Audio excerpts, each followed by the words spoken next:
Grace to you and peace from God, who was and is to come.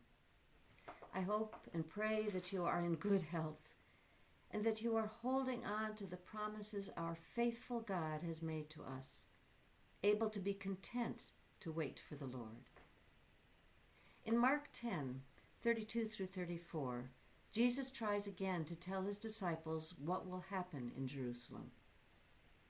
I thank you for letting me share with you some thoughts about the helplessness experienced while waiting for unavoidable tragedy. Scripture says they were on the road going up to Jerusalem, and Jesus was walking ahead of them. They were amazed, and those who followed were afraid. Jesus took the 12 aside again and began to tell them what was to happen to him, saying, "See, we are going up to Jerusalem, and the Son of Man will be handed over to the chief priests and the scribes, and they will condemn him to death. Then they will hand him over to the Gentiles. They will mock him and spit upon him and flog him and kill him. And after 3 days, he will rise again."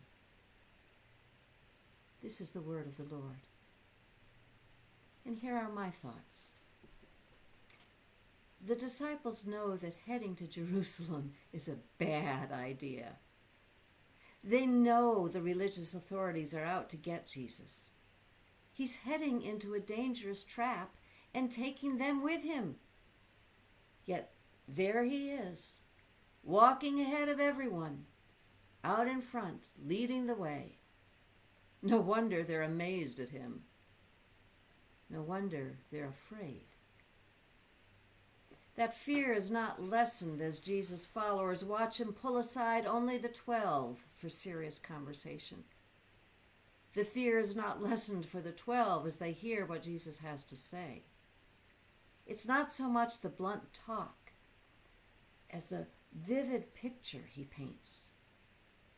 The disciples know what it is to be mocked and the humiliation of being spat upon. They've seen people flogged, seen the scars on the back of survivors. This is what's going to happen to Jesus? I wonder if they even hear him say he'll be killed. I greatly doubt if his words about rising sink in. He's confirmed their fears, underlined the reasons why they shouldn't be on this road. Yet Jesus continues to walk toward Jerusalem, and they continue to follow him there.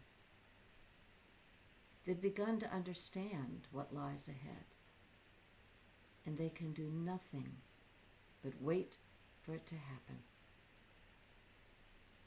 Have you ever heard words that caused your mind to freeze in shock? Your head so busy trying to process the inconceivable that nothing said after is heard. You're lost in fog. Information about COVID-19 sometimes hits me that way, the statistics about it. Bad news of any kind can come at us like that, leave us in that fog, struggling to cope. We begin to understand what we're up against, what lies ahead. We don't know how we're going to cope. Yet we have to find a way somehow to put one foot in front of the other. There's no going back to the past, no way to run away from the present. The future is the only path forward, no matter how awful or fearful it looks. We can do nothing to stop it. We have to just wait for it and pray for strength to go on from there. Today's quote is from The Reasons of the Heart by John S. Donne. The dark residue in one's heart reaches the kindling point, the fire point after which it will burn by itself, only when we dead awaken. when one discovers a life that is able to live through death and loss.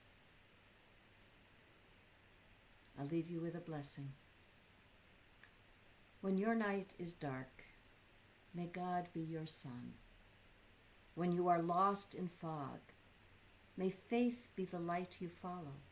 Trust be the brightness that carries you through until the dawn breaks and a new day, a better day, appears. May God bless you today and always, but especially when the road you walk is bleak. Amen.